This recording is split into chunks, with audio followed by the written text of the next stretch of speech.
السلام علیکم سامعین، 24 رجب المرجب ہے، 16 فروری ہے۔ خبر کا عنوان ہے بی جے پی سرکار کو ہائی کورٹ کی سخت پھٹکار۔ خبر تھوڑی تفصیل سے سنیے۔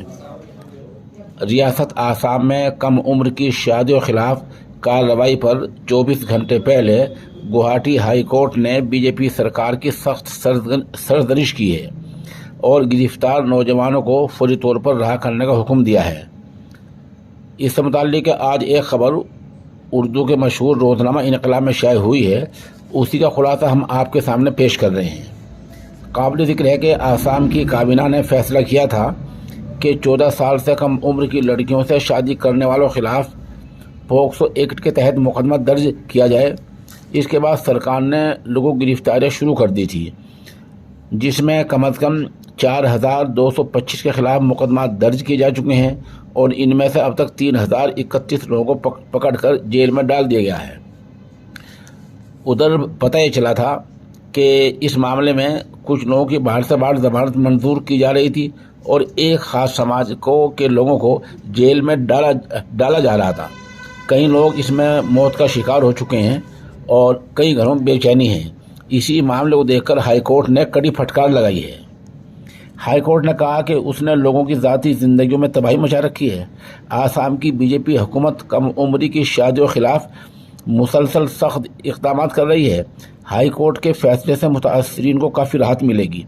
عدالت نے نہ صرف یہ متاثرین کی رہائی کا حکم دیا ہے بلکہ حکومت کے اقدامات پر سخت تبصرہ بھی کیا ہے۔ عدالت نے ایک اور متعلقہ معاملے میں کہا کہ اس وقت عدالت کی رائے یہ ہے کہ ایسے معاملات میں جن میں حراست میں پوچھ گچھ کی ضرورت نہیں ہے، اگر آپ کسی کو قصوروار پاتے ہیں تو چارج شیٹ دائر کریں۔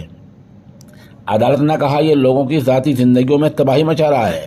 اس سے بچے، نوجوان، بوڑھے اور خاندان کے دوسرے لوگ سبھی متاثر ہو رہے ہیں۔ ظاہر ہے کہ بچپن کی شادی ایک برا خیال ہے، ہم اپنی رائے دیں گے، لیکن اس وقت مسئلہ یہ ہے کہ کیا گرفتار ہونے والوں کو جیل میں ڈالا جانا چاہیے؟ عدالت نے بچپن کی شادیوں کے ملزموں کے خلاف پوکسو ایکٹ کی دفعات لگانے پر بھی حکومت کی سرزنش کی۔ عدالت نے کہا کہ ملزموں پر یہ بہت ہی عجیب قسم کا الزام لگایا جا رہا ہے۔ جسٹس سمن شیام نے درخواست گزاروں کی پیشگی ضمانت اور عبوری ضمانت کی درخواست منظور کرتے ہوئے ان کو فوری رہائی کا حکم دیا ہے۔ عدالت نے کہا کہ یہ اسمگلنگ یا چوری کا معاملہ نہیں ہے، ان معاملات میں حراستی تفتیش بھی مناسب نہیں ہے۔ گرفتار ہونے والوں میں بچے، خاندان کے افراد اور بوڑھے شامل ہیں۔ ایسے لوگوں کی گرفتاری سے عام لوگوں کی زندگی متاثر ہو رہی ہے۔ عدالت نے کہا کہ حکومت قانون کے مطابق کارروائی کرے، اگر کوئی قصوروار ہے تو چارج شیٹ دائر کی جائے اور انہیں ٹرائل کا سامنا کرنے دیا جائے۔ عدالت نے کہا کہ عدالت کسی کو بری نہیں کر رہی ہے اور حکومت کو بچپن کی شادی کے معاملات کی جانچ سے روک نہیں رہی ہے۔ اعداد شمار کے مطابق ریاستی حکومت کی جانب سے کم عمری کی شادیوں کے خلاف چلائی گئی مہم میں 14 فروری تک 4225 مقدمات درج کیے گئے ہیں، جبکہ مجموعی طور پر 3031 لوگوں کو گرفتار کیا گیا ہے۔ سرکار کی جانب سے یہ کارروائی 3 فروری کو 4400 FIR کے ساتھ شروع ہوئی تھی۔ گزشتہ دنوں متاثرہ خاندان کی دردناک رپورٹ سامنے آئی تھی۔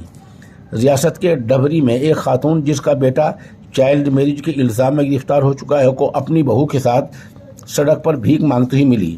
IndiaToday.com کے مطابق مذکورہ خاتون کا شوہر کینسر سے جوجھ رہا ہے۔ کمانے والا ایک بیٹا تھا جو گرفتار ہو چکا ہے۔ روز کنواں کھودنا اور روز پانی پینے والا معاملہ تھا، اس لیے اب بھیک مانگنے کے علاوہ کوئی چارہ نہیں ہے۔ اس خبر کے لیے ہم وہیں سے جناب مولانا محمد ناظم صاحب